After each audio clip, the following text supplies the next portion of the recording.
제인 에어, 샬롯 브론테. 구독과 좋아요, 알림 설정은 하니슬립 책 낭독에 큰 힘이 됩니다. 그 말을 들었지만 전혀 이해할 수가 없었다. 그 말에 현기증이 났다. 그 말이 내 온몸에 전해준 감정은 기쁨보다 더 강한 것이었다. 세게 얻어맞은 듯 아찔해지는 것이었다. 그것은 내 생각에 거의 두려움에 가까웠다. 얼굴이 붉게 달아올랐다가 지금은 창백하오. 제인. 왜 그러는 것이오? 당신이 제게 새 이름을 지어주었으니까요. 제인 로체스터라고요. 너무 이상해서요. 그래요, 로체스터 부인. 그가 말했다. 젊은 로체스터 부인, 페어팩스 로체스터의 아기 신부요. 그런 일이 일어날 리가 없어요. 실감이 안 나요. 제가 그런 운명이 된다고 상상하는 것은 동화이고 백일몽이에요. 내가 실현시킬 수 있고 또 실현시킬 동화이고 백일몽이요.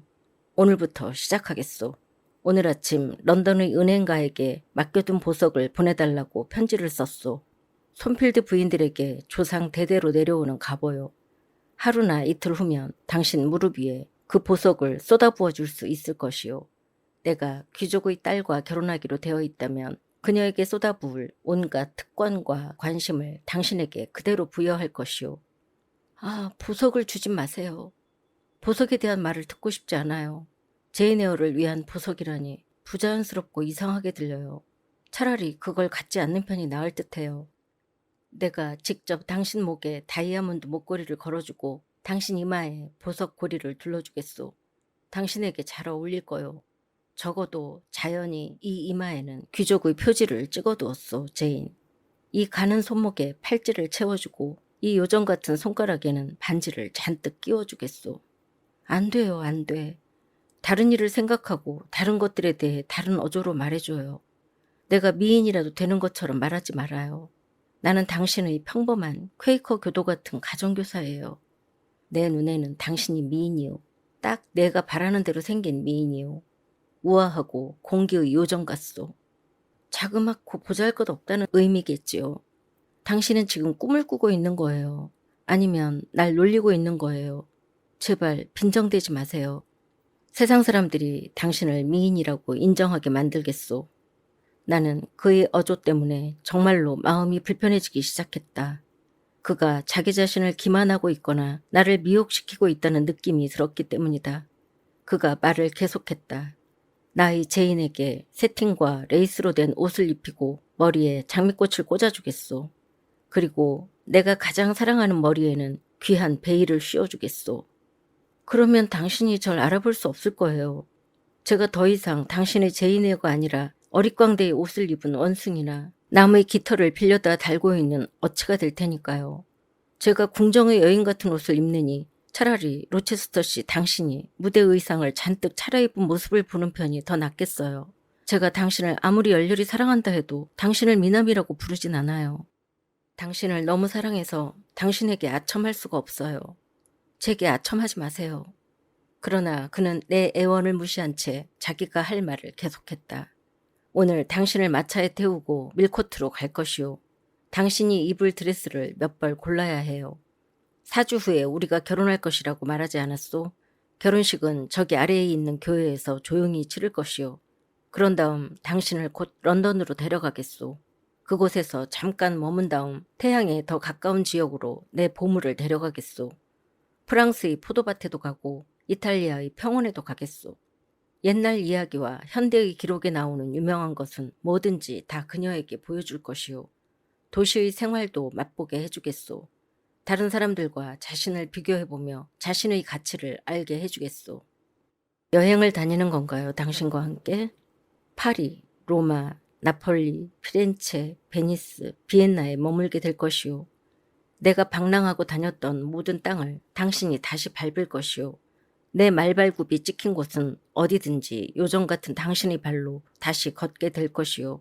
10년 전에 나는 반쯤 미쳐서 유럽을 이리저리 쏘다녔소. 혐오와 미움과 분노를 벗으로 삼아서 말이오. 이제는 내게 위안을 주는 천사와 함께 다 치유되고 정화된 상태로 그곳을 다시 찾게 될 것이오. 그의 말을 들으며 나는 그를 보고 웃었다.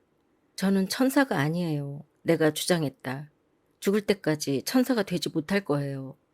저는 그냥 저 자신이 될 거예요. 로체스터 씨, 제게서 천사 같은 것을 기대하지도 요구하지도 말아요. 그런 건 절대 얻지 못할 테니까요.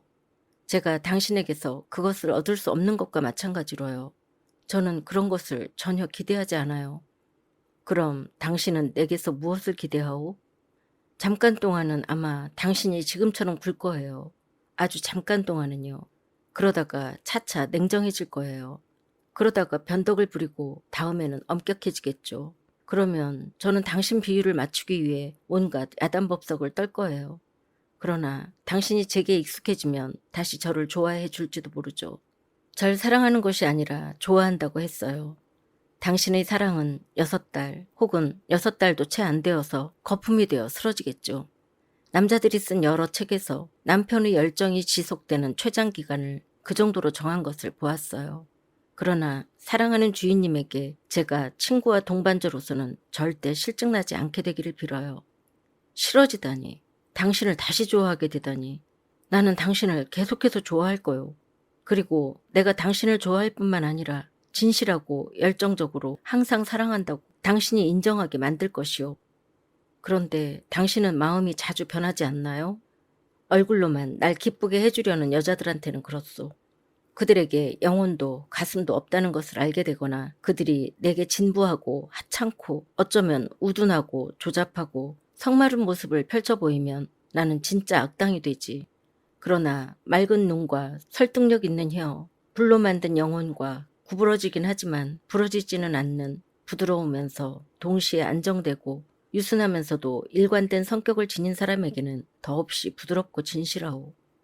그런 성격을 가진 사람을 만난 적이 있어요? 그런 성격을 가진 사람을 사랑한 적이 있어요? 지금 사랑하고 있어. 저 이전에요. 제가 정말로 당신이 까다로운 기준에 어떤 점에서건 부합한다면 말이에요. 나는 당신 같은 사람을 만나본 적이 없어. 제인, 당신은 날 기쁘게 해주고 또 굴복하는 것처럼 보이지만 날 지배하고 있어. 나는 당신이 전해주는 유순한 느낌이 좋소.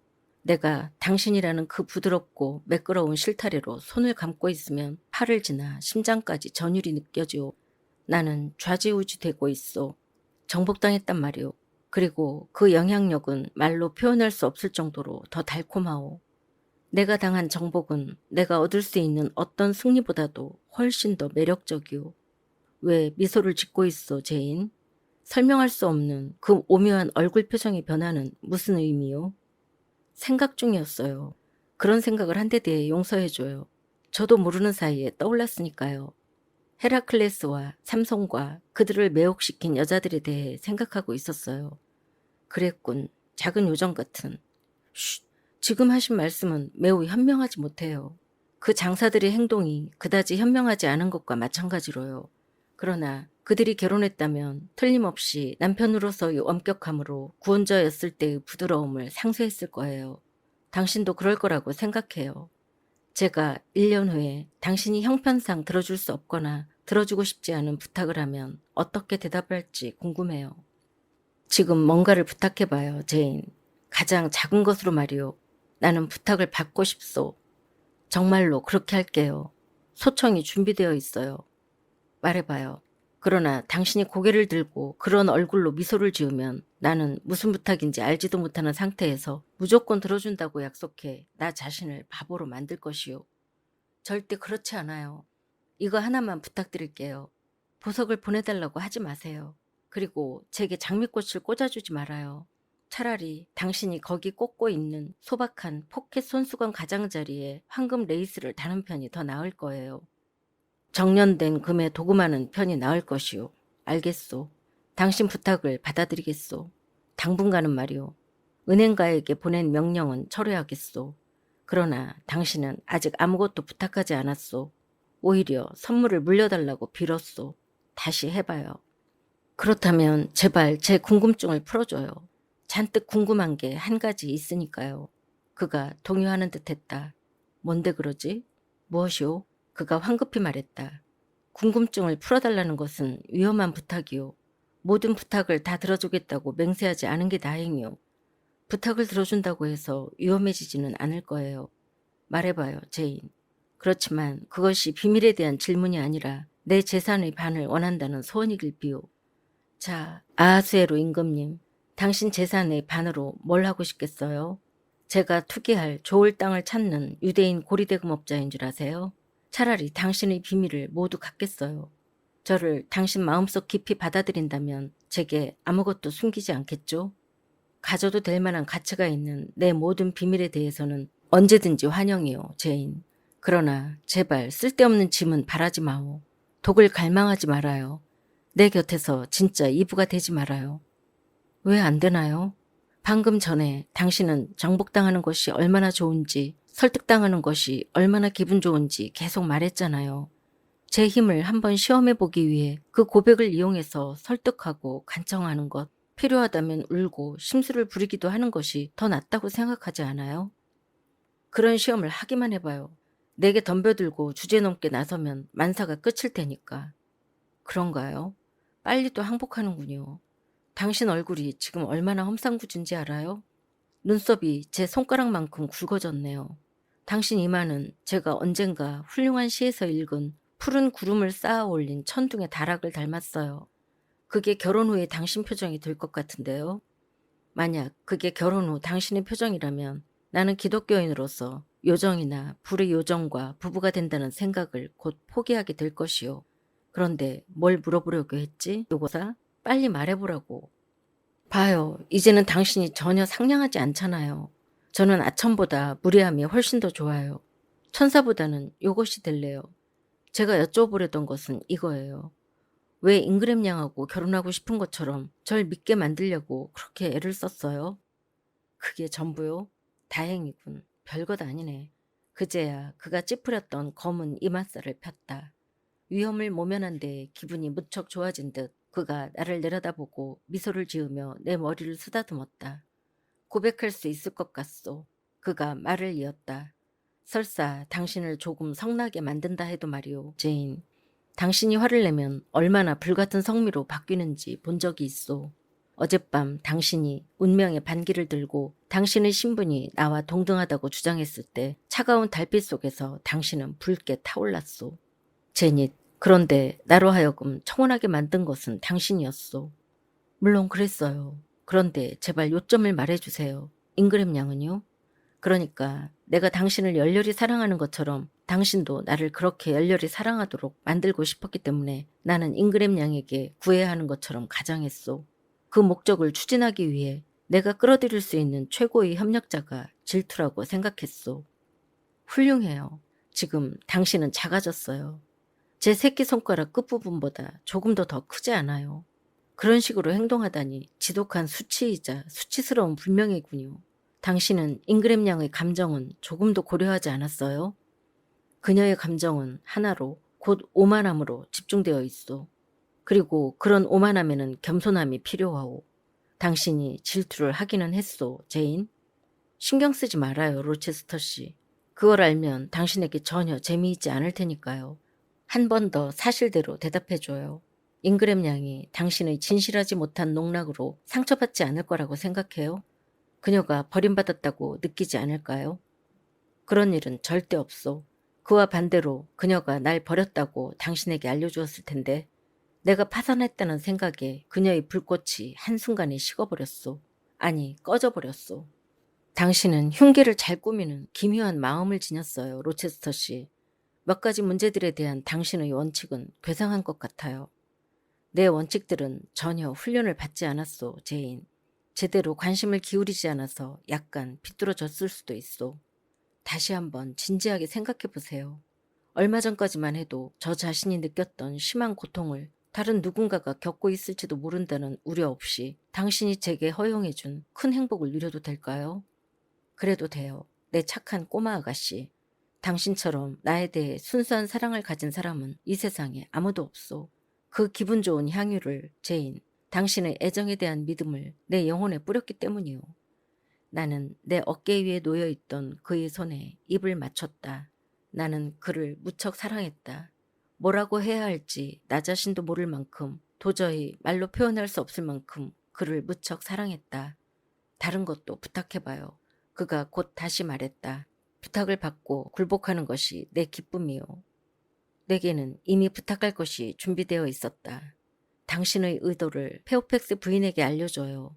어젯밤 홀에서 당신과 제가 함께 있는 것을 보고 그녀가 충격을 받았어요. 제가 부인을 다시 만나기 전에 설명을 좀 해줘요. 그렇게 착한 부인한테 오해를 받으면 마음이 아파요. 당신 방으로 가서 본잇을 써요. 그가 대답했다.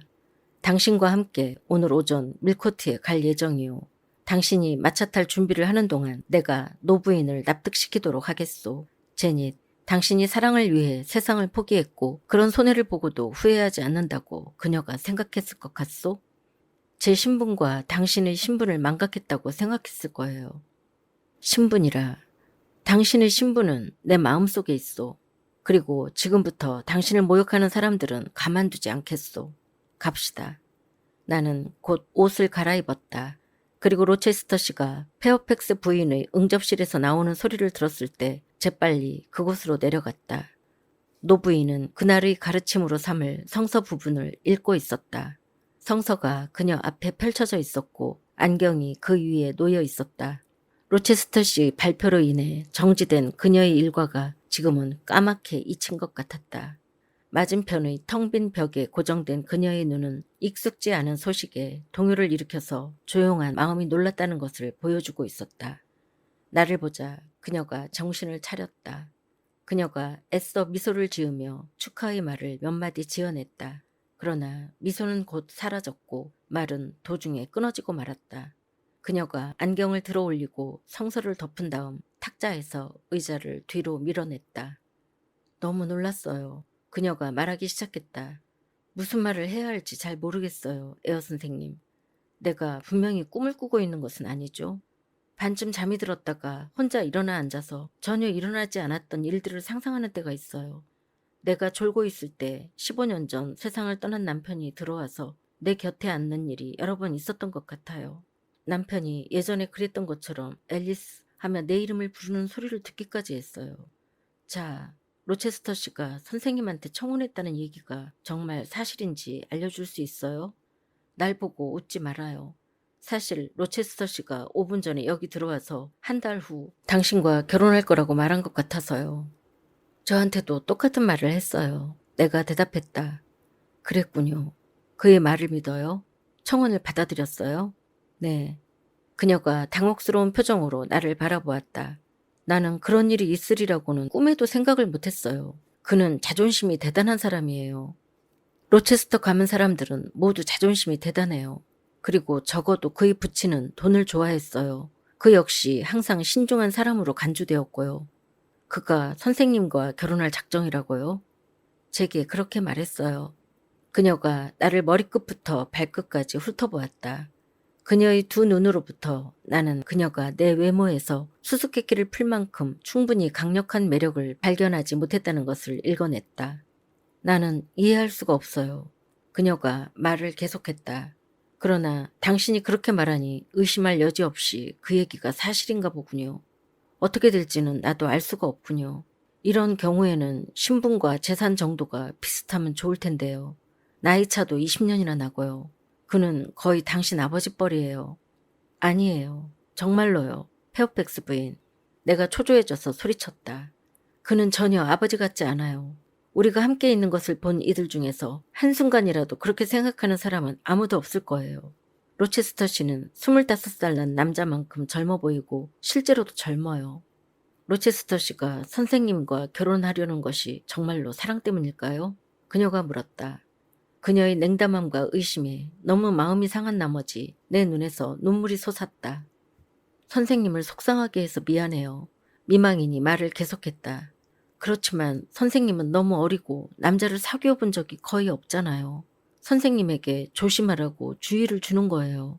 반짝인다고 모두 금은 아니다라는 오랜 속담이 있어요. 이 경우에는 선생님이나 내가 기대하는 바와는 다른 결과가 나타나지 않을까 우려되는군요. 왜요? 제가 괴물인가요? 내가 물었다. 로체스터 씨가 저에 대해 진지한 애정을 갖는 것이 있을 수 없는 일인가요? 아니요. 선생님은 매우 건강해요. 최근에 많이 좋아졌어요. 그리고 로체스터 씨가 선생님을 좋아한다고 생각해요. 그가 선생님을 마음에 들어 한다는 것을 쭉 느껴왔었어요. 그가 두드러지게 선생님을 좋아하는데 마음이 편치 않아서 선생님을 위해 주의를 주고 싶었던 적이 있었어요. 그러나 남의 과실에 대해서는 그 가능성조차 암시하는 것이 싫었어요. 그런 생각이 선생님에게 충격을 줄 수 있고 선생님을 기분 나쁘게 할 수도 있다는 점을 알고 있었으니까요. 그리고 선생님은 사리에 밝고 너무나 완벽하게 겸손하고 지각 있는 사람이니까 스스로 자신을 잘 지킬 수 있으리라고 믿어보기로 했죠. 어젯밤 집안 곳곳을 뒤져도 선생님뿐만 아니라 주인님을 어디에서도 찾을 수 없었을 때 내가 얼마나 애가 탔는지 몰라요. 그러다가 12시에 선생님이 그와 함께 들어오는 것을 보았어요. 자, 이제는 그 일에 대해 걱정하지 마세요. 내가 성급하게 끼어들었다. 모든 일이 잘 된 것으로 충분하잖아요. 끝까지 모든 일이 잘 되면 좋겠는데 그녀가 말했다. 그러나 내 말을 믿어요. 아무리 조심해도 손해보는 법은 없으니까요. 로체스터 씨와 거리를 두고 지켜봐요. 로체스터 씨뿐만 아니라 선생님 자신을 믿지 말아요. 그와 같은 신분의 신사들이 가정교사와 결혼하는 일은 흔치 않으니까요. 나는 정말로 화가 나기 시작했다. 다행히 아델이 뛰어들어왔다. 저도 가게 해줘요. 저도 밀코트에 데려가 주세요. 그녀가 소리쳤다. 로체스터 씨는 절 안 데리고 가시겠대요. 새 마차의 자리가 그렇게 충분한데도 말이에요. 제발 그분에게 저도 데려가게 해달라고 간청해 주세요, 선생님. 그렇게 하마 아델. 기분 나쁜 훈계자로부터 벗어나게 된 것이 기뻐서 나는 서둘러 아델과 함께 그곳을 나왔다. 마차가 준비되어 있었다. 마부들이 마차를 돌려서 저택 정면으로 오고 있었다. 주인은 포장도로 위에 서 있었고 파일럿은 앞뒤로 그를 따라다니고 있었다. 아델도 데려가면 안 되나요? 그 애한테 안 된다고 했소. 개구쟁이들은 안 데리고 가겠소. 당신만 데리고 갈 거요. 제발 저 애도 데리고 가요, 로체스터 씨. 그러는 편이 더 좋을 거예요. 안 돼요. 성 가실 거요. 그의 표정과 목소리 모두 단호했다. 페어팩스 부인이 해준 경고의 냉기와 의심의 습기가 내게 덮쳐왔다. 실체도 없고 불확실한 뭔가가 내 희망을 에워쌌다. 그를 지배할 수 있다는 느낌이 반쯤 사라졌다. 나는 더 이상 따지지 않고 기계적으로 그의 말에 따르려고 했다. 그러나 내가 마차에 타는 것을 도와주며 그가 내 얼굴을 바라보았다. 무슨 일이오? 그가 물었다. 햇살이 전부 사라져버렸소. 정말로 그 애를 데려가고 싶소? 그 애를 남겨두고 가면 마음이 불편할 것 같소? 같이 가는 게 좋을 것 같아요. 그렇다면 가서 보닛을 가져오렴. 번개처럼 돌아오너라. 그가 아델에게 소리쳤다. 아델이 있는 힘껏 재빨리 달려가면서 그의 말에 따랐다. 어쨌든 하루아침 정도 방해를 받는 거야 별 문제될 건 없소. 그가 말했다. 곧 당신의 생각과 대화, 당신과의 동반을 평생 동안 내 것이라고 주장할 테니까 말이오. 번쩍 들어올려져 마차 안에 탔을 때 아델은 중재해준 데에 대한 감사의 표시로 내게 키스를 퍼붓기 시작했다. 그러나 곧 로체스터 씨 옆의 구석자리로 밀려났다. 아델이 내가 앉아있는 곳으로 몰래 눈길을 보냈다. 그렇게 엄격한 옆사람은 너무 갑갑했다. 잔뜩 화가 나 있는 그에게 아델은 감히 무슨 말을 속삭이거나 뭘 물어보지도 못했다. 그 애를 내 곁으로 오게 해줘요. 내가 간청했다. 당신을 귀찮게 할지도 몰라요. 이쪽에도 자리가 충분해요. 그가 강아지를 건네주듯이 아델을 넘겨주었다. 저 애를 조만간 학교에 보낼 것이요. 그가 말은 그렇게 했지만 지금은 미소를 짓고 있었다. 아델이 그의 말을 듣고 선생님 없이 학교에 가는 것이냐고 프랑스어로 물었다. 그렇다. 그가 대답했다. 당연히 선생님 없이 가는 거지. 내가 선생님을 달나라에 데려갈 예정이니까. 그리고 그곳의 화산 봉우리들 사이 하얀 골짜기에서 동굴을 찾은 다음 거기서 선생님이 나와 함께 살 거야. 나하고만 말이야. 먹을 게 없을 텐데요. 선생님을 굶겨 죽일 거예요. 아델이 말했다. 선생님에게 아침 저녁으로 만나를 따다 줄 거야. 달나라의 평원과 산 기슭에는 만나가 하얗게 깔려 있단다, 아델. 선생님이 불을 쬐고 싶어 할 텐데요. 불을 지피려면 어떻게 해요? 달에 있는 산에서는 불길이 솟아오르고 있어. 선생님이 추워하면 산 꼭대기로 데려가서 분화구 가장자리에 앉혀놓으면 돼. 아, 그건 선생님한테 별로 안 좋을 것 같아요. 편하지도 않고요. 그리고 선생님 옷이 달아 없어질 거예요. 새 옷을 어떻게 구해요? 로체스터 씨가 난감한 표정을 지었다. 에헴, 그가 말했다. 너라면 어떻게 할 거니, 아델? 머리를 짜내서 방법을 생각해 보렴.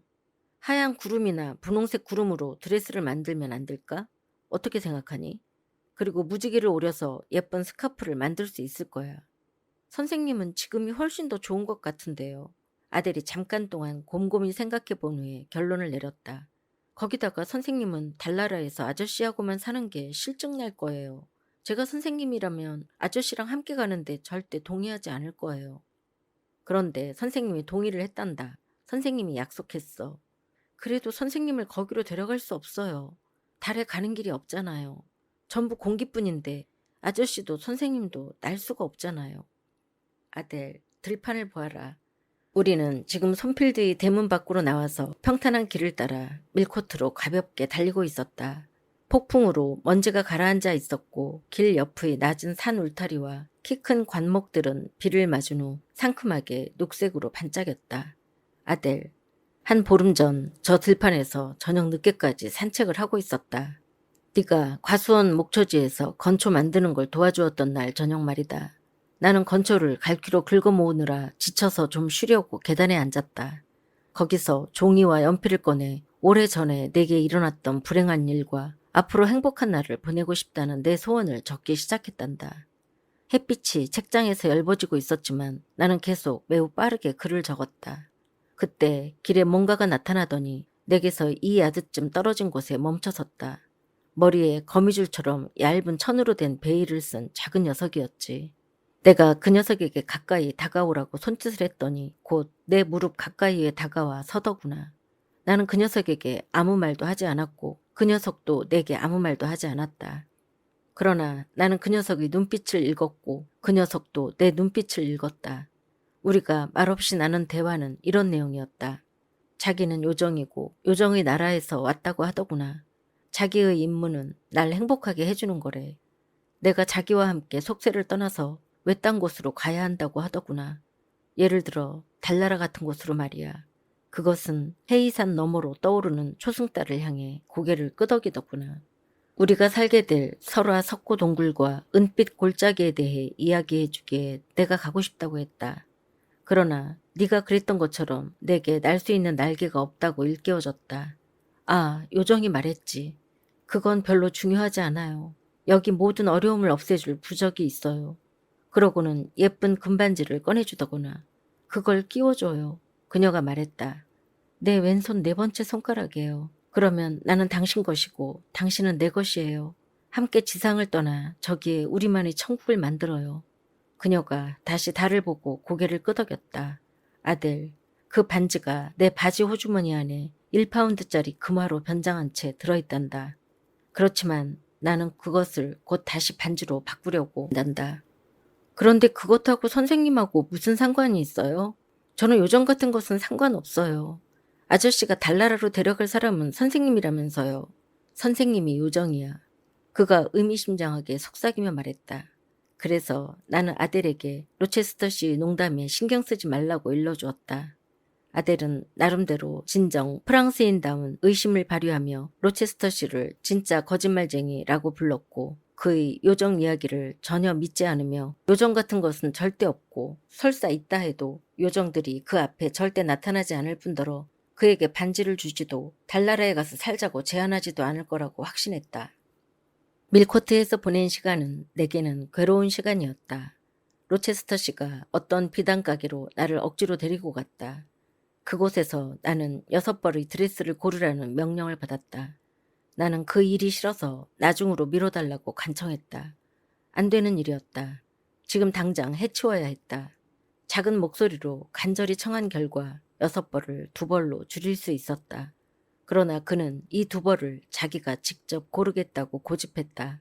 나는 초조한 마음으로 그의 눈이 화려한 가게 안을 두리번거리는 것을 바라보았다. 그의 눈길이 가장 화려한 자수정색 실크 드레스와 최고급 분홍 세틴 드레스 위에 멈췄다. 나는 다시 속삭이는 목소리로 차라리 내게 금 드레스와 은 보닛을 동시에 사주었으면 좋겠다고 말했다. 그가 고른 옷은 절대 입을 엄두를 못 낼 것이라고 내가 말했다. 황소처럼 고집센 그를 간신히 설득해서 수수한 검은색 세팅과 진주빛 회색 실크 드레스로 바꿀 수가 있었다. 우선 당장은 그렇게 넘어갑시다. 그가 말했다.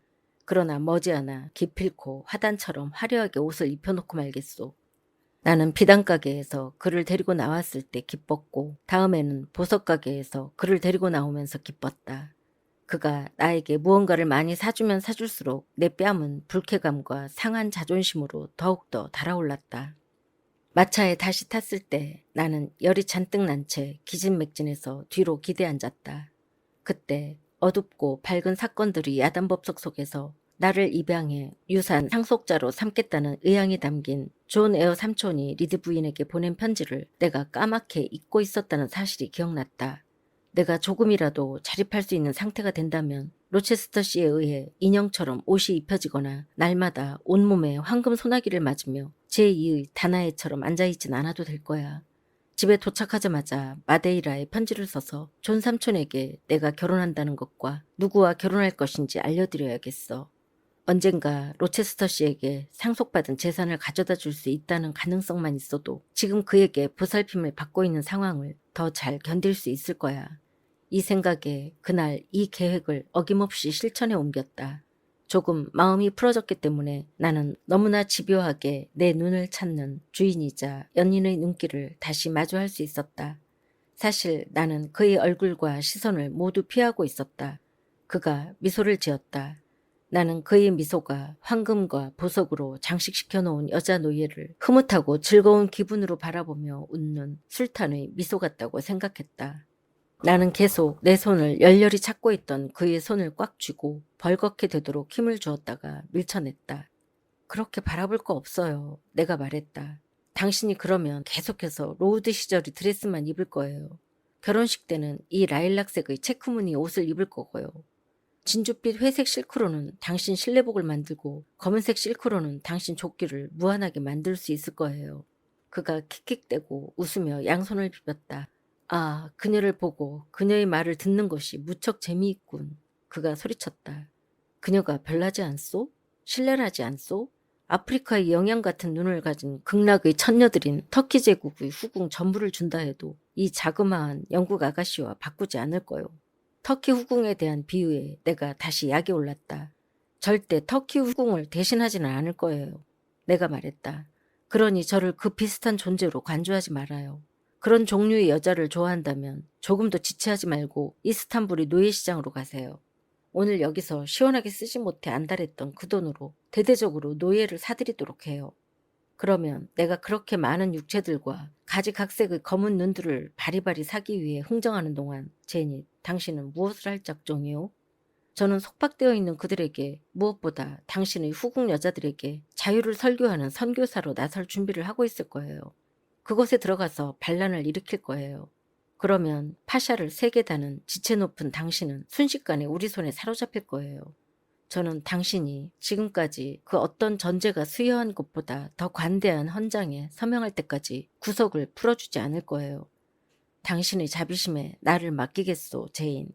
그런 눈으로 청한다면 절대 자비를 베풀지 않을 거예요, 로체스터 씨.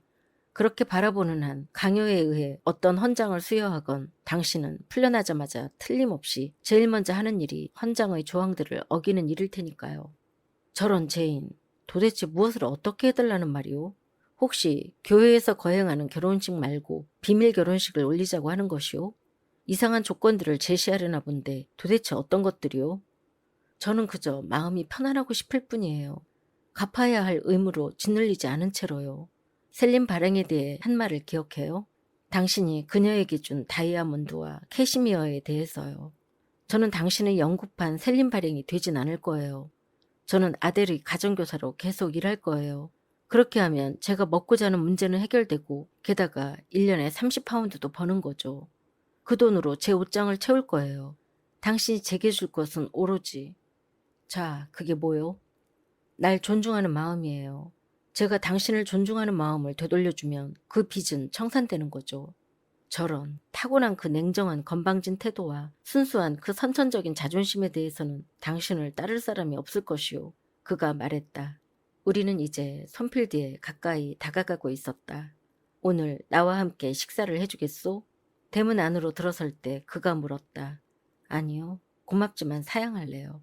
그런데 왜 고맙지만 사양한다고 말하는 건지 물어봐도 되겠소?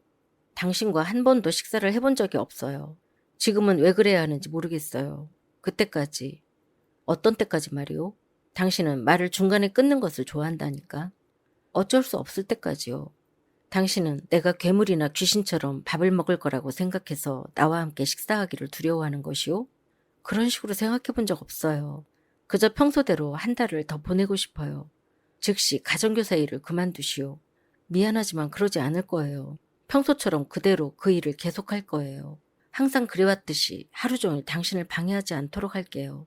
절 보고 싶으면 저녁에 부르세요. 그럼 갈게요. 그렇지만 다른 시간에는 안 돼요. 아델이 프랑스어로 말하곤 하듯이 평정을 되찾기 위해 이 모든 일을 겪고 있는 날 달래기 위해 담배를 피우고 싶소. 아니면 코담배라도 한번 맡아야겠소.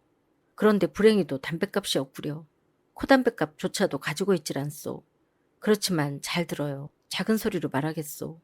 지금은 당신의 시간이요. 귀여운 폭군. 그러나 곧 내 전성시대가 될 것이요. 일단 당신을 완전히 사로잡아서 차지하게 된다면 나는 당신을 회중식의 이런 사슬에 이를테면 묶어놓을 것이요. 맞아요. 귀여운 꼬마. 내 보석을 잃어버리지 않도록 당신을 가슴에 넣어가지고 다니리라. 마차에서 내리는 날 도와주며 그가 이렇게 말했다. 다음에 그가 아델을 드러내리는 동안 나는 집 안으로 들어가서 위층으로 물러가 버렸다. 저녁이 되자 그는 지체 없이 나를 자기 앞으로 불렀다. 나는 그가 해야 할 일을 마련해 두었다. 단둘이 마주 앉아 이야기를 나누며 시간을 보내지 말자고 작정했기 때문이다. 나는 그의 훌륭한 목소리를 기억하고 있었고 그가 노래 부르기를 좋아한다는 것을 알고 있었다. 노래를 잘하는 사람들은 일반적으로 그렇다. 나는 절대 노래를 잘하지 못했고 그의 까다로운 판단에 의하면 결코 좋은 연주자도 아니었다. 그러나 나는 훌륭한 연주를 들으면 즐거웠다. 로맨스의 시간인 석양이 격자창에 푸르스름하고 별이 반짝이는 깃발을 들이우기 시작하자마자 나는 일어서서 피아노를 열고 그에게 제발 노래를 불러달라고 간청했다. 그는 내게 변덕스러운 마녀 같다고 말하면서 다른 때에 노래를 불러주겠다고 대답했다. 그러나 나는 지금이 가장 좋은 때라고 단언했다. 내 목소리가 마음에 들었소? 그가 물었다. 무척이요. 나는 그의 그 민감한 허영심을 채워주고 싶지 않았다. 그러나 딱 한 번 하나의 방편으로서 그의 허영심을 어르고 자극해주기로 했다. 그럼 제인, 당신이 반주를 해줘야 하오. 물론이에요. 노력해볼게요. 나는 정말 노력했지만 곧 의자에서 밀려났고 솜씨 없는 꼬마로 명명되었다. 그가 한쪽으로 날 난폭하게 밀쳐내고서 딱 내가 바랐던 대로 내 자리를 차지하고는 손수 반주를 하기 시작했다. 그는 노래뿐만 아니라 피아노도 잘 연주했다. 나는 얼른 창가 구석진 곳으로 갔다. 그곳에 앉아 조용한 나무들과 희미한 잔디밭을 내다보고 있는 동안 그가 감미로운 목소리로 아름다운 가락에 맞춰 노래를 불렀다. 타오르는 가슴 가장 깊은 곳에서 가장 진실한 사랑이 모든 혈관을 통해 빠르게 뿜어나와 생명의 조수를 쏟아냈다. 그녀가 찾아오는 것은 매일의 내 희망, 그녀와 헤어지는 것은 내 고통.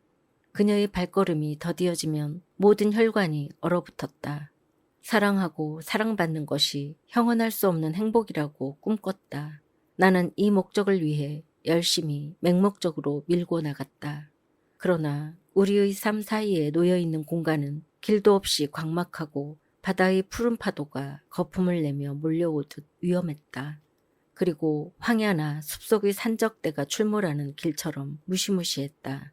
우리의 영혼 사이에 권세와 정의, 비애와 분노가 가로막고 서 있었기 때문이다. 나는 위험이 무섭지 않았고 장애를 경멸했으며 전조에 도전했다. 어떤 위협과 괴롭힘과 경고에도 나는 태연히 지나쳤다. 내 무지개가 비처럼 빠르게 걸렸고 나는 꿈속에서처럼 날았다. 소나기와 빛의 후예가 내 시야에 멋지게 솟아올랐다. 그 부드럽고 엄숙한 기쁨이 검은 고통의 구름 위에서 아직도 밝게 빛난다. 재앙이 가까이에서 아무리 짙고 우울하게 모여들어도 나는 이제 상관하지 않는다. 내가 돌파한 모든 것이 지독한 복수를 천명하며 강하고 빠르게 날개를 타고 몰려온다 해도 거만한 증오가 나를 내려치고 도의의 장애가 내게 다가와도 권세가 이를 갈고 성이 나서 얼굴을 찡그리며 끝없는 증오를 맹세한다 해도 내 사랑은 숭고한 믿음을 가지고 내 손에 그녀의 작은 손을 올려놓았다. 그리고 혼인의 신성한 끈으로 서로의 천성을 하나로 엮자고 맹세했다.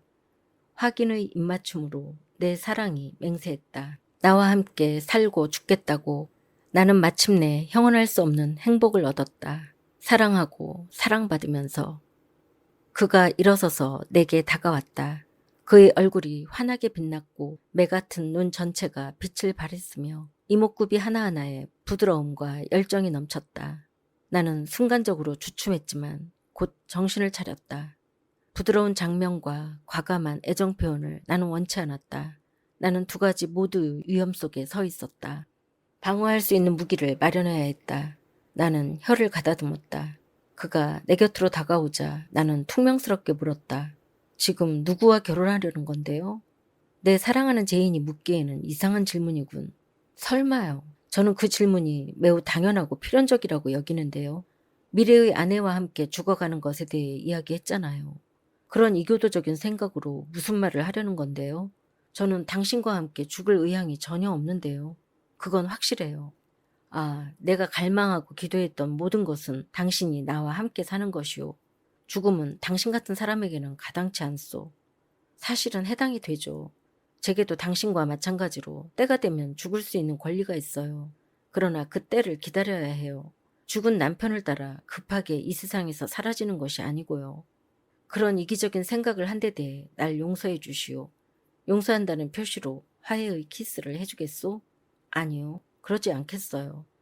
이때 나는 무정한 꼬마 아가씨라는 소리를 들었다. 그 다음에는 다른 여자들 같으면 자신을 찬미하는 노래를 듣고 뼛속까지 흐물흐물 녹아내렸을 것이오. 라는 말이 덧붙여졌다. 나는 그에게 내가 천성적으로 무정하다고 말해주었다. 매우 냉혹해서 앞으로도 자주 그런 점을 보게 될 것이며 게다가 앞으로 4주가 지나기 전에 내 성격상의 여러 가지 모난 점들을 그에게 보여줄 작정이라고 다짐했다. 또한 그가 어떤 종류의 계약을 했는지 충분히 알게 될 것이며 아직은 그것을 취소할 수 있는 시간이 있다고 알려주었다. 조용히 이성적으로 이야기를 해봅시다. 원하신다면 조용히 있을게요. 그리고 이성적으로 이야기하는 부분에 있어서는 지금 제가 그렇게 하고 있다고 생각하는데요. 그가 화가 나서 콧방귀를 뀌고 코웃음을 쳤다. 됐어. 나는 생각했다. 실컷 화를 내고 안달해도 괜찮아요. 그러나 이것이 당신과 함께 추구해야 할 가장 좋은 계획이라고 확신해요. 말로 표현할 수 없을 정도로 당신을 사랑해요. 그러나 나는 감정의 진부함에 빠지고 싶지 않아요. 그리고 이 재치 있는 즉답의 바늘로 심연의 가장자리에서 당신도 벗어나게 해줄 거예요. 게다가 그 바늘이 통렬한 도움을 받아서 우리 서로에게 진짜로 유익할 수 있도록 당신과 나 사이의 거리를 유지할 거예요. 서서히 정도를 높여가면서 나는 그가 상당히 노할 정도까지 그의 화를 돋우었다. 그런 다음 그가 화가 나서 방의 다른 쪽 끝으로 가버리자 나는 일어서서 타고난 평소의 공손한 태도로 그에게 안녕히 주무세요 라고 말한 뒤 연문으로 빠져나왔다. 그렇게 시작된 이 방법을 나는 약혼 기간 내내 대성공을 거두며 계속했다. 그는 확실하게 계속 심술궂고 무뚝뚝한 상태를 유지했다. 그러나 대체로 그가 매우 재미있어 하는 것을 알 수 있었다. 양같은 순종과 맷비둘기의 감수성은 그의 횡포를 더 부추겼겠지만 그의 판단을 덜 즐겁게 해주고 그의 상식을 덜 만족시키고 심지어는 그의 취향에 덜 맞았을 것이다. 다른 사람들이 있는 자리에서는 나는 이전과 마찬가지로 경의를 표하고 조용했다. 다른 행동 방침이 필요하지가 않았다. 내가 그렇게 그를 좌절시키고 괴롭힌 것은 오로지 저녁 만남에서 뿐이었다.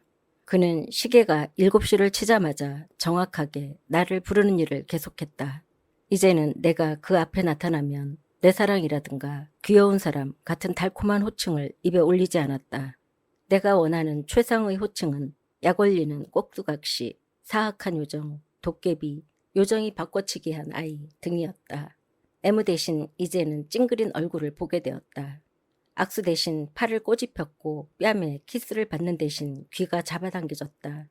이런 거친 애정 표현이 더 부드러운 다른 것들보다 단연코 좋았다. 페어팩스 부인도 내게 찬성한다는 것을 알았다. 나에 대한 그녀의 걱정이 사라졌다. 그래서 나는 내가 잘하고 있다고 확신했다. 그동안 로체스터 씨는 내가 자기를 피골이 상접하게 말리고 있다고 주장하면서 머지않아 때가 오면 내 현재의 행동에 대해 끔찍하게 복수를 하겠다고 위협했다. 그의 협박에 나는 가만히 웃었다. 지금은 당신을 적당히 제어하는 상태로 유지할 수 있어요. 나는 생각했다. 나중에도 그렇게 할 수 있을지는 잘 모르겠어요. 한 가지 방편의 효과가 떨어지면 다른 방편을 강구해야죠. 그럼에도 불구하고 내 일이 결코 쉬운 것은 아니었다. 그를 놀리느니 그를 즐겁게 해주고 싶은 적이 많았다. 내 미래의 남편은 내게 온 세상이 되어가고 있었다. 아니, 그 이상으로 거의 천국의 희망이 되었다. 일식이 인간과 넓은 태양 사이에 끼어들듯 나와 내 모든 종교관 사이에 그가 서 있었다.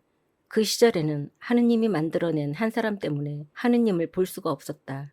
그 사람이 내게는 우상이 되었다. 한 달의 구원기간이 지나가고 그 나머지 시간이 얼마 남지 않았다. 다가온 그날, 결혼식 날을 연기하는 것은 불가능했다. 그날이 다가오는 것에 대해 모든 준비가 끝났다. 적어도 나는 더 이상 할 일이 없었다. 꾸려져서 자물쇠가 채워지고 끈으로 묶인 짐 가방들이 내 작은 방의 벽을 따라 한 줄로 줄지어 세워져 있었다. 내일 이맘때쯤이면 그 가방들은 런던으로 가고 있을 것이고 신의 뜻이 그렇다면 나도 그럴 것이다. 아니, 내가 아니라 나도 아직 모르는 사람인 제인 로체스터가 그럴 것이다.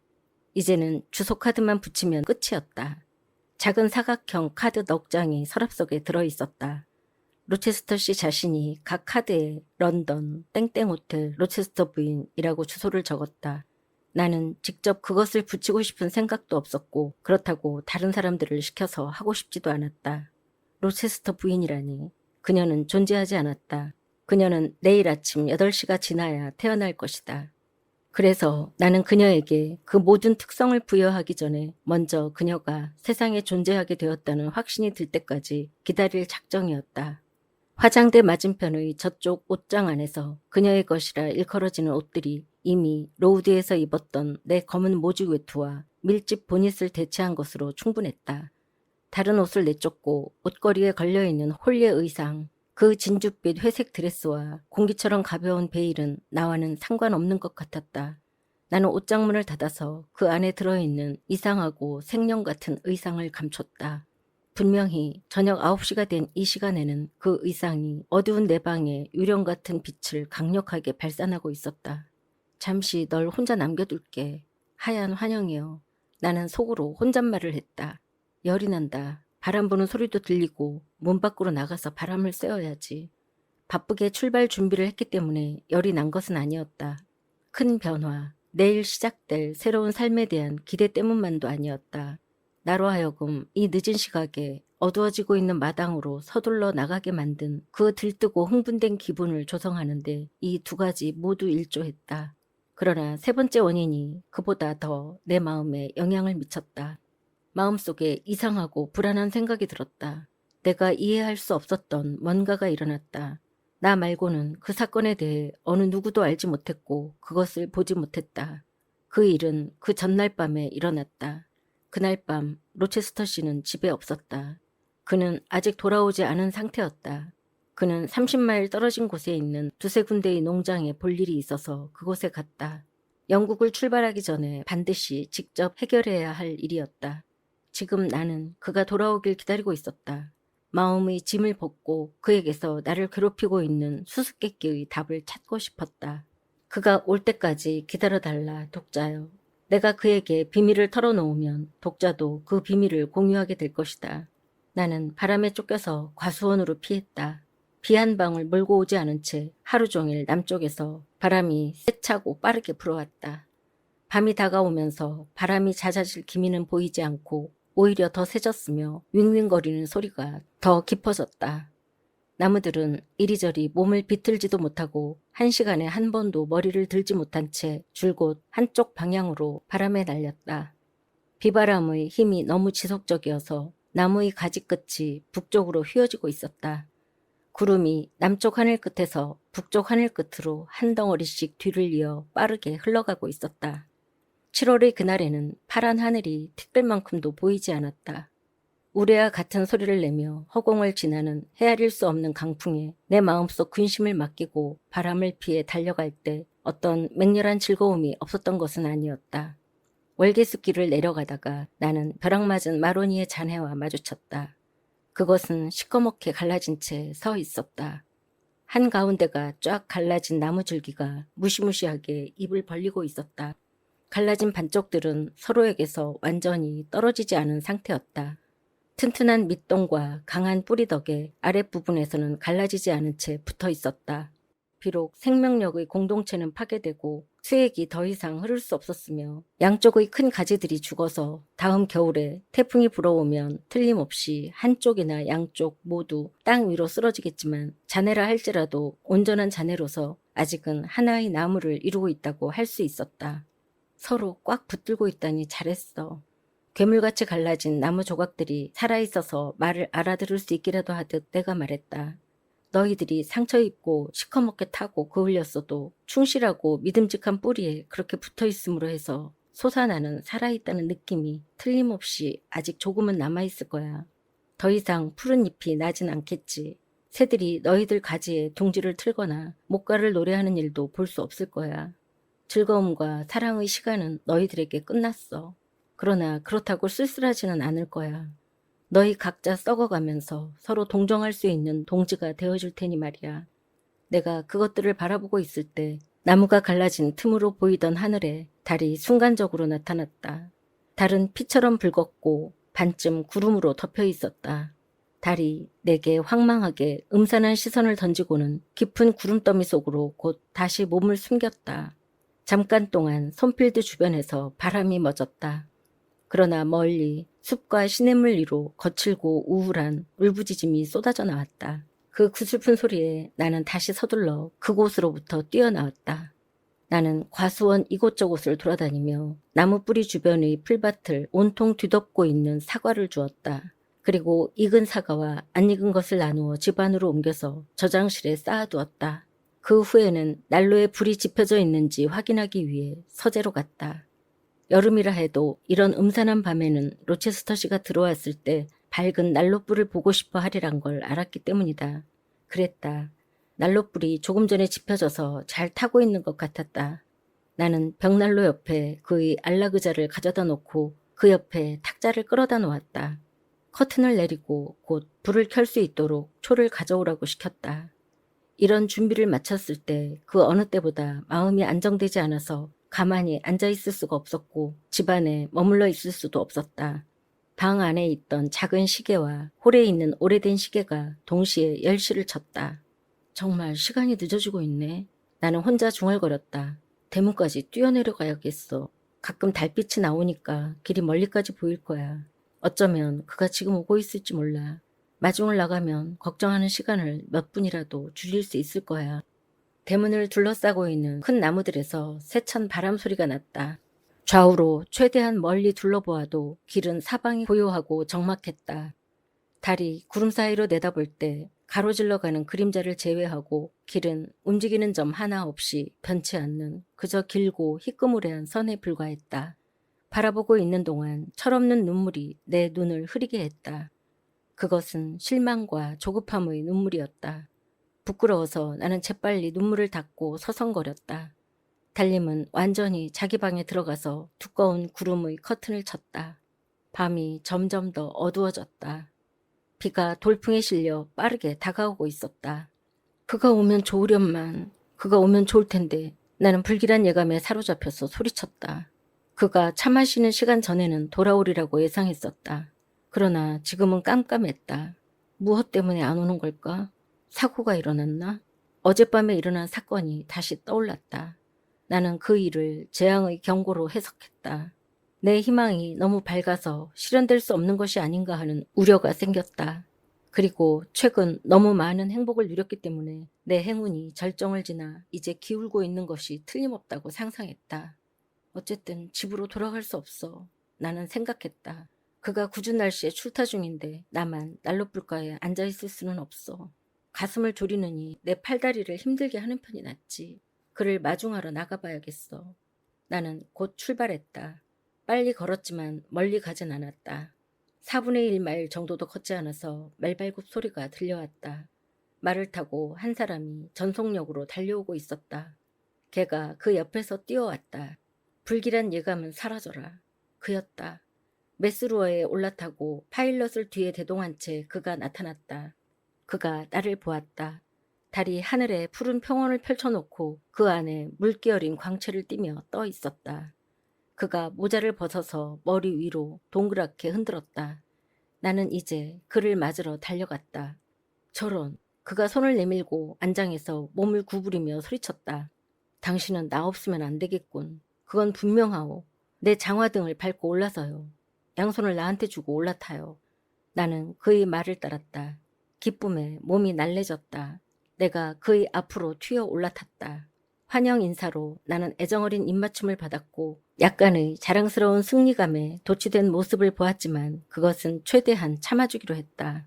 그는 크게 기뻐하면서도 자신을 억제하며 물었다. 그런데 제니, 이런 시간에 나를 마중 나오다니 무슨 일이 있어? 잘못된 일이라도 있어? 아니요. 당신이 영영 안 오는 줄 알았어요. 특히 이렇게 비가 내리고 바람이 부는데 집에서 당신을 기다리는 걸 참을 수가 없었어요. 비와 바람이라 정말이요, 맞소. 당신이 인어처럼 물을 뚝뚝 떨어뜨리고 있소. 내 망토를 끌어당겨서 몸을 감싸요. 그런데 당신 몸에서 열이 나는 것 같소. 뺨과 손이 불처럼 뜨겁소. 다시 묻는데 무슨 일이 있소? 지금은 없어요. 저는 두렵지도 불행하지도 않아요. 그렇다면 지금까지는 두렵고 불행했다는 말이오? 정말로 그랬어요. 그것에 대해서는 차차 알려줄게요. 그런데 아마 제가 그렇게 마음을 졸인 데 대해 당신이 비웃을 것 같아요. 내일이 지나면 당신을 마음껏 비웃을 거요. 그때까지는 감히 그러지 못할 것이요. 아직은 내 전리품이 확실하지 않소. 지난 한 달 동안 미꾸라지처럼 미끄럽고 찔레꽃 가시같이 군 사람이 바로 당신이요. 손가락을 댈 때마다 항상 찔렸소. 그런데 지금은 길 잃은 양을 내 품 안으로 걷어들인 것 같소. 양치기를 찾아 우리를 나와 방황하고 다녔소, 제인. 당신이 필요했어요. 그러나 그렇게 뻐기지 말아요. 이제 손필드에 다 왔어요. 절 내려줘요. 그가 나를 포장도로에 내려주었다. 존이 그의 말을 붙잡고 있었고 그가 나를 따라 홀로 들어와서는 서둘러서 마른 옷으로 갈아입은 다음 서재로 오라고 말했다. 내가 계단을 향해 가고 있을 때 그가 나를 불러세우고는 너무 오래 걸리지 않겠다는 약속을 하게 했다. 물론 나는 오래 걸리지 않았다. 5분 후에 나는 그에게 다시 갔다. 그가 저녁 식사를 하고 있었다. 앉아서 내 친구 노릇을 해줘요, 제인. 제발 부탁이오. 손필드 저택에서 당신이 하게 될 마지막에서 2번째 식사요. 한동안은 말이오. 나는 그 옆에 앉았지만 먹을 수가 없다고 말했다. 앞으로 하게 될 여행 때문이요? 런던에 갈 생각 때문에 식욕이 사라졌소? 오늘 밤에는 제 앞니를 명확하게 볼 수가 없어요. 제가 머릿속으로 무슨 생각을 하는지 잘 모르겠어요. 세상의 모든 것이 비현실적으로 느껴져요. 나를 제외하고. 나는 꿈이 아니오. 만져봐요. 당신이 제일 환영 같은데요. 당신은 꼭 꿈 같아요. 그가 웃으며 손을 내밀었다. 이게 꿈이오? 그가 손을 내 눈 가까이에 대며 물었다. 그는 팔도 길고 튼튼했지만 손도 통통하고 근육질에다 강건했다. 그래요. 손을 만져보아도 꿈이에요. 내 얼굴 앞에서 그의 손을 치우며 내가 말했다. 저녁 식사를 다 마친 거예요? 그렇소, 제인. 나는 종을 울려서 상을 치우라고 시켰다. 다시 우리 둘만 있게 되었을 때 나는 난로불을 휘저은 다음 주인의 무릎 근처에 있는 낮은 의자에 앉았다. 거의 자정이 다 되었어요. 내가 말했다. 그래요. 그런데 제인, 내 결혼식 전날 밤에 나와 함께 밤을 새우겠다고 한 약속을 기억하고 있어? 그렇게 약속했었죠. 약속을 지킬 거예요. 적어도 1~2시간 정도는요. 잠자리에 들고 싶은 생각은 전혀 없어요. 준비는 전부 끝났소? 전부요. 나도 마찬가지요. 그가 대답했다. 모든 것을 다 처리했소. 내일 교회에서 돌아온 후 1시간 이내에 손필드를 떠날 것이오. 좋아요. 당신이 좋아요 라고 말하면서 지은 미소가 상당히 이상하군, 제인. 당신 양볼이 붉게 달아올랐소. 그리고 눈에서 이상하게 빛이 나는데 괜찮소? 괜찮다고 생각해요. 생각하다니 무슨 일이요? 기분이 어떤지 말해봐요. 그럴 수가 없어요. 어떤 기분인지 어떤 말로도 당신에게 표현할 수가 없어요. 지금 이 시간이 절대 끝나지 않으면 좋겠어요. 앞으로 어떤 운명이 다가올지 누가 알겠어요? 이것은 우울증이요, 제인. 당신이 그동안 너무 흥분해 있었거나 너무 피곤해 있었소. 당신은 평온하고 행복한가요? 평온하다고? 아니요. 그러나 행복하오. 마음속 깊은 곳까지 말이오. 나는 그의 얼굴에서 행복의 표시를 읽어내려고 고개를 들고 그를 바라보았다. 그의 얼굴은 뜨겁게 상기되어 있었다. 비밀을 털어놓아요, 제인. 그가 말했다. 당신의 마음을 짓누르고 있는 것을 내게 털어놓고 마음의 짐을 내려놓도록 해요. 무엇이 두려운 거요? 내가 좋은 남편이 되지 못할 것 같아서 그렇소? 그것은 제 생각과 가장 동떨어진 생각이에요. 이제 들어가려고 하는 새로운 신분에 대해, 그러니까 당신이 막 나아가려고 하는 새로운 삶에 대해 걱정하는 것이요? 아니요. 당신이 날 당혹스럽게 하고 있어, 제인. 슬픔에 젖은 대담한 표정과 어조 때문에 내가 난감하고 괴롭소. 설명이 필요하오. 그러면 잘 들으세요. 당신은 어젯밤 집에 안 계셨어요. 그랬소. 그건 알고 있소. 내가 없는 동안 무슨 일이 있었다고 당신이 방금 전에 암시를 주었소. 어쩌면 전혀 중요하지 않은 일일지도 모르오.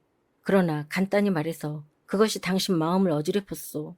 그게 뭔지 들어봅시다. 페어팩스 부인이 뭐라고 했소? 아니면 하인들이 하는 말을 우연히 들었소? 당신의 민감한 자존심이 상처를 받았소? 아니요. 시계가 12시를 쳤다. 나는 탁상 시계가 은방울처럼 맑은 소리로, 괴종 시계가 거칠게 울리는 소리로 종을 다 칠 때까지 기다렸다가 말을 시작했다. 어제 하루 종일 무척 바빴고 끝없이 야단법석을 떠는 와중에도 무척 행복했어요. 당신이 생각하는 것처럼 저는 새로운 신분 등등에 대한 마음속의 두려움 때문에 고민하지는 않으니까요. 당신을 사랑하기 때문에 당신과 함께 산다는 희망을 갖는 것은 멋진 일이라고 생각해요. 안 돼요. 지금은 애무하지 말아요. 방해받지 않고 말할 수 있게 해줘요. 어제는 하느님에 대한 믿음이 컸어요. 그리고 당신과 저 모두를 위하는 쪽으로 일이 잘 진행되고 있다고 믿었어요. 당신도 기억나겠지만 날씨가 화창했어요. 바람이 잔잔하고 하늘도 고요했기 때문에 당신의 안전이나 여행 중의 편안함에 대해 걱정하지 않아도 됐죠. 차를 마신 후에 당신을 생각하며 포장도로 위로 잠깐 동안 산책을 나갔어요. 상상 속에서 저와 너무나 가까이 있는 당신을 보았기 때문에 당신의 실제 존재를 거의 그리워하지 않았어요. 제 앞에 펼쳐진 삶, 당신의 삶, 그러니까 저 자신의 삶보다 더 광범위하고 활동적인 생활에 대해 생각했어요. 좁은 시냇물의 얕은 바닥과 그 시냇물이 흘러들어가는 바다의 깊이를 비교하는 것보다 그 차이가 훨씬 더 클 거예요. 저는 왜 도덕가들이 이 세상을 메마른 땅과 사막이라고 부르는지 모르겠어요. 제게는 세상이 장미꽃처럼 활짝 피어 있으니까요. 딱 해질 무렵에 날씨가 추워지고 하늘이 흐려졌어요. 집 안으로 들어갔더니 소피가 절 위층으로 부르면서 방금 전에 사람들이 가져온 제 웨딩드레스를 보라고 하더군요. 상자 속에서 웨딩드레스 밑에 들어있는 당신의 선물을 발견했어요. 당신이 왕자처럼 사치를 부려서 런던에서 가져오게 한 면사포가 들어있더군요. 제가 보석을 받으려 하지 않으니까 저를 속여서 똑같이 비싼 다른 것을 주기로 작정했나 보더군요. 그것을 펼쳐보면서 미소를 지었어요. 그러고는 당신의 귀족적인 취향을 어떻게 놀려줄까? 평민 출신의 신부를 귀족 부인의 특성으로 감추려고 애쓰는 당신을 어떻게 놀려줄까 궁리했어요. 미천한 태생의 이마를 덮기 위해 제가 손수 마련해 놓은 아무 수도 놓이지 않은 네모난 비단 레이스를 들고 내려가서 남편에게 재산도 미모도 연고도 가져오지 못하는 여자한테는 그것으로 충분하지 않겠느냐고 물어볼 생각을 했어요. 당신이 어떤 표정을 지을지 눈에 선이 보이는 듯했고 성급하게 공화주의자처럼 대답하는 당신의 말소리와 돈 많은 여자나 귀족과 결혼함으로써 재산을 늘린다든가 지위를 높일 필요가 없다고 거만하게 부정하는 당신의 말소리가 들리는 듯했어요. 당신은 나를 정말 잘 읽어내는군. 마녀 같은 아가씨. 로체스터 씨가 끼어들었다. 그런데 면사포에서 자수 말고 또 뭘 찾아냈소? 독이나 단도를 찾아내서 지금 그렇게 슬퍼 보이는 것이요? 아니요, 아니에요. 천의 부드러움과 고급스러움 외에 페어팩스 로체스터의 자존심 말고는 아무것도 발견하지 못했어요. 로체스터 씨의 자존심이라는 악마를 보는데 익숙해져 있기 때문에 그런 걸로 무서워하지는 않아요. 그런데 날이 어두워지면서 바람이 불기 시작했어요. 어제 저녁에는 바람이 지금처럼 거칠고 심하게 불지 않고 훨씬 더 섬뜩하게 음침하고 구슬픈 소리를 내며 불었어요. 당신이 집에 있으면 좋겠다는 생각이 들었어요. 이 방에 들어와 보았다가 빈 의자와 불이 지펴지지 않은 벽난로 광경에 낙담했죠. 얼마 후 잠자리에 들었지만 잠을 잘 수가 없었어요. 불안하게 흥분된 느낌 때문에 마음이 괴로웠어요. 여전히 격해지고 있던 돌풍이 애처롭게 들리는 낮은 소리를 누르고 있는 것 같았어요. 집 안에서인지 아니면 밖에서인지 처음에는 잘 분간할 수 없었는데 그 소리가 바람이 잔잔해질 때마다 모호하지만 음울하게 되살아났어요. 나중에는 멀리서 개가 짖는 소리일 거라고 믿었어요. 그 소리가 멈췄을 때 마음이 놓였어요. 잠이 들자마자 꿈속에서도 바람 부는 깜깜한 밤에 대한 생각을 이어갔어요. 또한 당신과 함께 있으면 좋겠다는 생각을 계속하면서 우리 사이에 어떤 장벽이 가로막고 있는 것 같은 이상하고도 서운한 감정을 느꼈어요. 막 잠이 들었을 때는 꿈속에서 구불거리는 낯선 길을 따라가고 있었어요. 칠흑 같은 어둠이 저를 에워싸고 있었고 억수같이 비가 내렸어요. 어린아이를 하나 데리고 있었는데 정말 작은 아이였어요. 너무 어리고 약해서 걸을 수가 없었는데 차가운 제 품에서 온몸을 떨며 애처롭게 울어댔어요. 당신이 저보다 한참 앞서서 길을 가고 있다는 생각이 들었어요. 당신을 따라잡으려고 갖은 애를 쓰면서 당신의 이름을 부르고 기다려달라고 하려고 애를 썼어요. 그런데 몸을 꼼짝도 할 수가 없었고 목소리는 말이 되어 나오지 않고 사라져버렸어요. 그동안에 당신은 점점 더 멀어지는 듯 느껴졌고요. 그러면 내가 당신 곁에 있는 지금도 그 꿈이 당신 마음을 짓누르고 있는 것이요, 제인? 예민한 귀염둥이 아가씨. 꿈속의 슬픔은 잊어버리고 진짜 행복만 생각해요. 당신이 날 사랑한다고 했소, 제닛. 그래요. 그걸 잊지 않겠소. 그리고 당신도 그것을 부정할 수 없소. 그 말은 입 밖으로 새어나오지 않은 채 사라진 게 아니오. 나는 그 말을 명확하고 부드럽게 들었소. 어쩌면 너무 엄숙한 생각일지 모르지만 음악처럼 달콤하오. 당신을 사랑하기 때문에 당신과 함께 산다는 희망을 갖는 것은 멋진 일이라고 생각해요, 에드워드. 나를 사랑하오, 제인. 그 말을 다시 해줘요. 그럼요, 사랑해요. 온 마음으로요. 그런데 이상하오. 그가 몇 분 동안 침묵을 지키다가 말했다. 그런데 그 문장이 내 가슴을 아프게 꿰뚫었소. 왜 그럴까? 당신이 그 말을 너무나 진지하고 경건할 정도로 힘있게 했기 때문이요.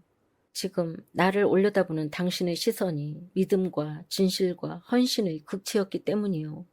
마치 어떤 정령이 내 곁에 있는 것처럼 너무 벅차오. 짓궂은 표정을 지어요, 제인. 어떤 표정을 지어야 하는지 잘 알잖소. 당신이 잘하는 거칠고 수줍어하며 자극하는 미소를 지어봐요. 날 미워한다고 말해봐요. 날 놀리고 짜증나게 만들어요. 절대 날 감동시키지 말고 슬퍼지느니 차라리 성내는 편이 나을 것 같소. 제 이야기가 끝나면 당신이 만족할 때까지 당신을 놀리고 짜증나게 해줄게요.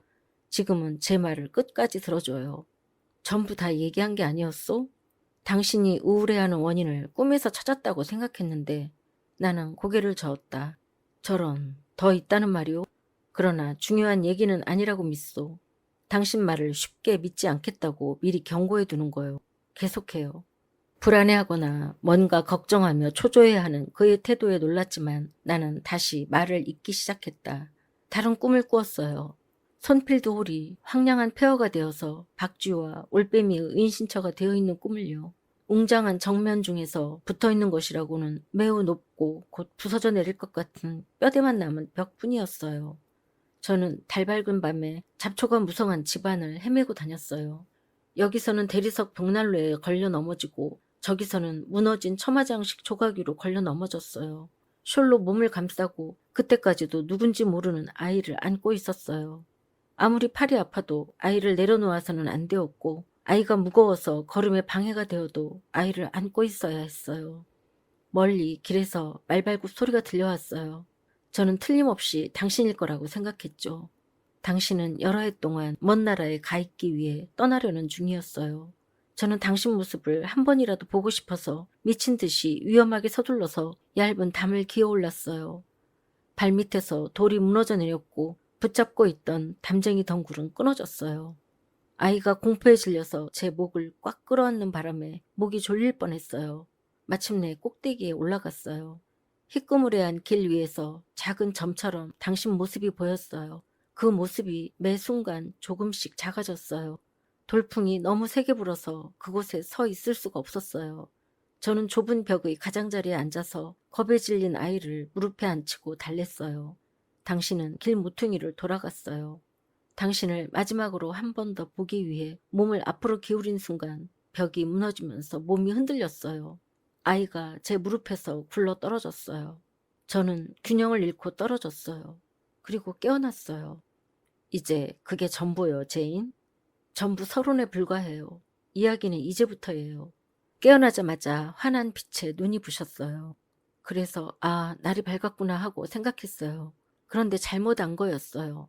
그 빛은 촛불일 뿐이었어요. 소피가 들어왔다 간 것 같았어요. 화장대 위에 촛대가 놓여 있었고 잠자리에 들기 전 제가 웨딩드레스와 베일을 걸어두었던 옷장문이 활짝 열려 있었어요. 그곳에서 바스락거리는 소리가 들렸어요. 소피, 뭐 하는 거예요? 라고 물었더니 아무 대답이 없었어요. 그런데 한 형체가 옷장에서 모습을 드러냈어요. 촛불을 들고 그것을 높이 쳐든 다음 옷걸이에 걸려있는 옷들을 쭉 살펴보고 있었어요. 소피! 소피! 하고 제가 다시 소리쳤어요. 그런데 여전히 조용했어요. 저는 침대에서 일어나 앞으로 몸을 구부렸어요. 처음에는 놀라움이, 다음에는 당황스러움이 밀려왔어요. 그러다가 혈관 속에서 피가 얼어붙는 것만 같았어요. 로체스터 씨, 그건 소피도 아니고 리아도 아니었어요. 페어팩스 부인도 아니었어요. 아니, 확실하지 않았어요. 지금도 확실하지 않아요. 그 이상한 여자 그레이스 풀도 아니었어요. 그들 중 한 사람이었겠지. 주인이 끼어들었다. 아니에요. 그렇지 않다고 확실하게 말할 수 있어요. 제 앞에 서 있었던 형체는 제가 손필드 저택 주변에서 한 번도 본 적이 없는 모습이었어요. 키와 윤곽이 매우 낯설었어요. 자세히 말해봐요. 여자처럼 보였어요. 키가 크고 체격이 큰 데다 숱이 많은 검은 머리를 등 뒤로 길게 늘어뜨리고 있었어요. 그녀가 무슨 옷을 입고 있었는지는 모르겠어요. 하얗고 일직선으로 된 옷이었어요. 그러나 드레스였는지 시트였는지 수의였는지 알 수가 없어요. 그 여자의 얼굴을 보았소? 처음에는 못 봤어요. 그런데 곧 그 여자가 걸려있던 베일을 집어들더니 높이 쳐들고 한참 바라보다가 자기 머리에 쓰고는 거울 쪽으로 몸을 돌렸어요. 그 순간 저는 어두운 타원형 거울 속에 매우 선명하게 비친 얼굴과 생김새를 보았어요. 어떻게 생겼소? 무시무시하고 소름이 끼쳤어요. 그런 얼굴을 본 적이 없어요. 변색된 얼굴이었어요. 야만적인 얼굴이었고요. 핏발선 눈을 굴리던 모습과 무시무시하도록 검게 풀어오른 얼굴을 잊을 수가 없어요. 귀신들은 되게 창백하오, 제인. 푸르죽죽했어요. 입술은 부풀어 올랐고 거무스름했어요. 이마에는 주름이 졌고요. 검은 눈썹은 핏발선 눈 위로 높게 치켜 올라가 있었어요. 그걸 보고 무슨 생각이 떠올랐는지 알려드릴까요? 그래요. 못된 독일의 유령인 후펠기요. 그것이 무슨 짓을 했소? 무시무시한 머리에서 베일을 벗더니 그것을 두 갈래로 찢어서 바닥에 내동댕이 치고는 발로 짓밟았어요. 그 후에는 창문 커튼을 옆으로 젖히고 밖을 내다보았어요. 어쩌면 새벽이 다가오고 있는 것을 보았겠죠. 촛불을 들고는 문간으로 물러났으니까요. 바로 제 침대 옆에서 그 형체가 멈춰섰어요. 타는 듯한 눈으로 저를 쳐다보았어요. 제 얼굴 가까이 촛불을 들이밀더니 그것을 제 눈앞에서 꺼버렸어요. 그녀의 무시무시한 얼굴이 제 얼굴 위에서 불타오르는 것이 느껴졌어요. 그리고 저는 기절해버렸어요. 지금까지 살면서 두 번째로요. 딱 두 번째예요. 저는 공포로 의식을 잃었어요. 깨어났을 때 당신 옆에 누가 있었소? 아무도 없었어요. 환한 대낮이었어요. 일어나서 머리를 감고 세수를 한 다음 물을 많이 마셨어요. 기운이 없긴 해도 아프지는 않았어요. 저는 당신 말고는 어느 누구에게도 이 환영에 대해 이야기하지 않기로 결심했어요. 자, 그 여자가 누구이고 어떤 존재인지 제게 알려주세요. 머릿속이 너무 흥분해서 만들어낸 환영이요. 그것이 확실하오. 당신을 조심스럽게 다뤄야 할 것 같소. 내 소중한 보물. 당신 같은 신경을 가진 사람은 절대 거칠게 다루어서는 안 될 것 같소. 걱정 말아요. 제 신경이 잘못된 것은 아니니까요. 그것은 진짜였어요. 정말로 일어난 일이었어요. 그러면 당신이 그 전에 꾼 꿈도 진짜였소? 손필드 저택이 폐허가 되었소? 극복할 수 없는 장애물 때문에 내가 당신과 헤어졌소? 내가 눈물도 흘리지 않은 채 입맞춤도 없이 한마디 말도 없이 당신을 떠났소? 아직은 아니에요. 그러면 앞으로는 내가 그렇게 할 거란 말이오? 저런, 우리를 확고하게 묶어줄 날이 이미 시작되었소. 우리가 일단 결합하고 나면 이런 악몽은 다시 꾸지 않을 것이오. 내가 그것을 보증하오. 악몽이라니요. 저도 단지 그런 거라면 좋겠어요. 그 어느 때보다 더 그래요. 당신조차도 끔찍한 방문객의 비밀을 속 시원히 설명해주지 못하니까요. 내가 그렇게 할 수 없는 걸 보니 제인, 그것은 진짜가 아닌 게 분명하오. 하지만 오늘 아침 일어나자마자 저 자신에게 그렇게 말했을 때, 그리고 완전히 환해진 햇빛 속에서 친숙한 물건들의 기분 좋은 모습과 함께 용기와 위안을 얻기 위해 방 안을 둘러보았을 때, 거기 양탄자 위에 제 가정이 분명히 잘못된 것임을 입증하는 물건이 놓여 있었어요. 바로 위에서부터 아래까지 두 쪽으로 쭉 찢긴 면사포가요. 나는 로체스터 씨가 놀라서 몸서리를 치는 걸 느꼈다. 그가 서둘러 양팔로 날 감싸 안았다. 하느님 감사합니다. 그가 소리쳤다. 어젯밤에 무서운 어떤 것이 정말로 당신 가까이 다가갔다 해도 다친 게 면사포뿐이었다니 얼마나 다행이오. 아, 무슨 일이 일어났을지 생각만 해도 끔찍하오. 그가 가쁘게 숨을 쉬며 너무 꼭 끌어안는 바람에 나는 헐떡거릴 수조차 없었다. 몇 분 동안 아무 말도 하지 않던 그가 쾌활하게 말을 이었다. 자, 제닛, 내가 그 일에 대해 다 설명해 주겠소. 그것은 반은 꿈이고 반은 사실이오. 어떤 여자가 당신 방에 분명히 들어왔소. 그녀는 그레이스 풀이었소. 그 여자가 틀림없소.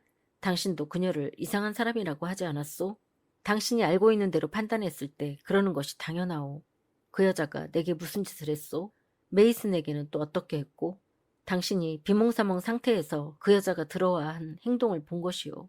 그러나 당신이 열이 나고 거의 제정신이 아니었기 때문에 그 여자의 모습과는 다르게 앞귀를 보았다고 생각한 거요. 길게 풀어 헤친 머리와 부풀어 오른 검은 얼굴, 과장된 키는 상상의 산물이요. 악몽의 결과요. 베일을 악랄하게 찢은 것은 진짜요. 그것은 그 여자다운 짓이요. 왜 그런 여자를 내 집에 두고 있는지 당신이 묻고 싶어 한다는 것을 알고 있소. 우리가 결혼하고 나서 1년이 지나면 말해주겠소. 그러나 지금은 안 돼요. 이제 만족했소, 제인. 그 비밀에 대한 내 답을 받아들이는 것이오. 나는 곰곰이 생각해 보았다. 사실 내게는 그것이 가능성 있어 보이는 유일한 답 같았다. 만족스럽지는 않았지만 그를 기쁘게 해주기 위해 그런 것처럼 보이려고 애썼다. 분명 안도감을 느끼기는 했다. 그래서 나는 그에게 만족스러운 미소를 지으며 대답했다. 그리고 이제는 1시가 넘었기 때문에 그의 곁을 떠날 채비를 했다. 소피가 아이방에서 아들과 같이 자지 않소? 내가 촛불을 켜고 있을 때 그가 물었다. 네. 그럼 아델의 작은 침대에 당신이 끼어자도 될 만큼 자리가 있소? 오늘 밤에는 그 애와 침대를 같이 써요, 제인. 당신이 말해준 사건으로 틀림없이 긴장해 있을 텐데 혼자 자지 않는 편이 좋을 듯하오. 아이방으로 가겠다고 약속해줘요. 기꺼이 그렇게 할게요. 그리고 안에서 방문을 잘 잠그도록 해요. 위층으로 올라가서는 내일 아침 시간에 맞춰 깨워달라고 부탁하는 척하고 소피를 깨워요. 당신이 8시 이전에 옷을 입고 아침 식사를 마쳐야 하니까 말이오. 그리고 지금은 더 이상 우울한 생각은 하지 말아요. 쓸데없는 근심 걱정은 몰아내버려요, 제닛. 바람이 얼마나 부드럽게 속삭이는 소리를 내는지 들리지 않소? 비가 더 이상 유리창을 두드리지 않을 것이오. 여길 봐요. 그가 커튼을 들어올렸다. 아름다운 밤이지 않소? 정말 그랬다. 하늘의 반은 맑게 개어서 티끌 하나 없었다. 서쪽으로 방향을 바꾼 바람 앞에 떼지어 모여있는 구름이 긴 은빛 행렬을 하고서 동쪽으로 나아가고 있었다. 달이 평화롭게 빛나고 있었다. 그런데 지금 내 제니스의 기분은 어떻소? 로체스터 씨가 캐묻듯이 내 눈을 바라보며 물었다. 밤이 고요하네요. 저도 그래요. 그러면 오늘 밤에는 이별과 슬픔에 대해 꿈꾸지 말고 행복한 사랑과 행복한 결합에 대해 꿈꿔요. 이 예언은 반만 이루어졌다. 나는 사실 슬픈 꿈도 꾸지 않았고 기쁜 꿈도 꾸지 않았다. 한숨도 자지 않고 밤을 새웠기 때문이다. 나는 어린 아들을 품에 안고 아이가 너무나 평온하고 조용하고 순진하게 자는 모습을 지켜보며 날이 밝기를 기다렸다. 내 모든 생명이 깨어나 몸 안에서 법석댔다. 해가 뜨자마자 나도 일어났다. 아들을 두고 나오려 하자 그녀가 내 몸에 달라붙었던 기억이 난다. 내 목을 감고 있던 아들의 작은 손을 풀면서 그녀에게 입을 맞춘 것도 기억난다. 나는 이상한 감정이 복받쳐서 그녀를 보고 울었다. 우는 소리에 아직도 깊은 잠에 빠져있는 아들을 깨우지 않도록 나는 그녀를 두고 나왔다. 아들이 내 과거 생활의 상징처럼 보였다. 그리고 이제 내가 단장하고 만나게 될 로체스터 씨는 두려우면서도 동경의 대상인 미지의 내 앞날에 대한 상징이었다. 다음 편에 계속됩니다.